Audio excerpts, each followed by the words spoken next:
Bună ziua! Domnul doctor, Da? am cumpărat pentru cățelul meu niște supozitoare Halls și acum văd că nu le suportă câinele meu, schiaună totdeauna, nu știu ce se întâmplă. Câte ați băgat? Două. Două? Da. Și cât de mari sunt? Deci sunt pătrate, Halls se cheamă. Dar e supozitor sau este bomboane? Sau de urât face câinele de nu mai pot să stăpânesc. Este pătrat sau este rotund? Pătrat este. Pătrate, hos este bomboane. Pui în gură și mănânci. Ăla nu trebuie băgat în că Unde este... nu trebuie băgate?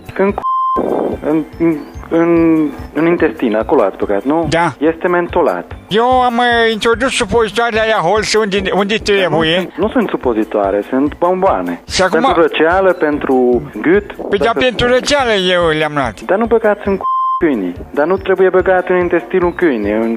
Acolo ați băgat, nu? Da. Dar nu e voie acolo. Ce rămână, doamnă?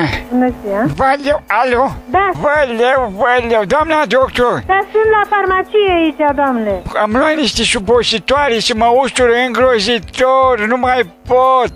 Dar ce ați luat? Hotemin? Nu, doamnă. Cetonal?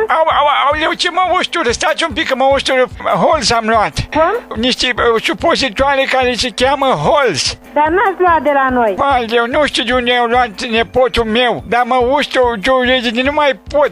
Nu le mai puneți, că înseamnă că aveți hemoroizi și nu le suportați. Da, pentru ce astea? Astea de reumatism.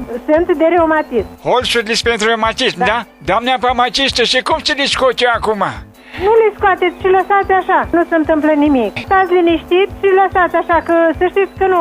Vai de mine, cu o șurubelniță oare nu se poate să le scot? Stai pe wc liniștit, nu scoate cu nicio șurubelniță. Stai pe wc Stați liniștit și nu mai puneți pe viitor. Da, Înseamnă doamnă. că aveți hemoroizi. De asta mă ustură? Da. Halls-urile astea pentru hemoroizi? Nu, domnule, astea sunt de reumatism, sunt de reumatism. Halls-urile pentru reumatism, da? Da, bine. Over and out.